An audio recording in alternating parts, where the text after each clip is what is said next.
ಭಾರತ ತಂಡವು ಟಿ20 ವಿಶ್ವಕಪ್ 2026ರ ಫೈನಲ್ನಲ್ಲಿ ನ್ಯೂಜಿಲೆಂಡ್ ತಂಡವನ್ನು 96 ರನ್ಗಳ ಭಾರಿ ಅಂತರದಿಂದ ಮಣಿಸಿ ಬ್ಯಾಕ್ ಟು ಬ್ಯಾಕ್ ಚಾಂಪಿಯನ್ ಆಗಿ ಇತಿಹಾಸ ನಿರ್ಮಿಸಿದೆ.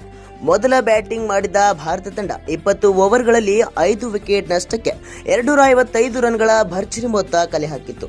ಬಳಿಕ ಗುರಿ ಬೆನ್ನಟ್ಟಿದ್ದ ನ್ಯೂಜಿಲೆಂಡ್ ತಂಡವನ್ನು ಭಾರತೀಯ ಬೌಲರ್ಗಳು 159 ರನ್ಗಳಿಗೆ ಆಲ್ಔಟ್ ಮಾಡಿದ ಬಳಿಕ ಭಾರತಕ್ಕೆ 96 ರನ್ಗಳ ಭರ್ಜರಿ ಗೆಲುವು ತಂದಿದ್ದಾರೆ.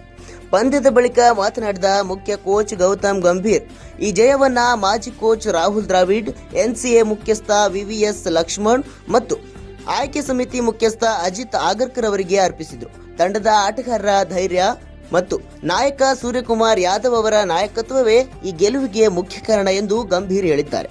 ಇದರೊಂದಿಗೆ ಟಿ20 ವಿಶ್ವಕಪ್ ಇತಿಹಾಸದಲ್ಲೇ ಆಯೋಜಕ ರಾಷ್ಟ್ರವಾಗಿದ್ದ ಭಾರತ ತಂಡವೇ ಟ್ರೋಫಿ ಗೆದ್ದ ಮೊದಲ ತಂಡ ಎಂಬ ಹೆಗ್ಗಳಿಕೆಗೆ ಪಾತ್ರವಾಗಿದೆ.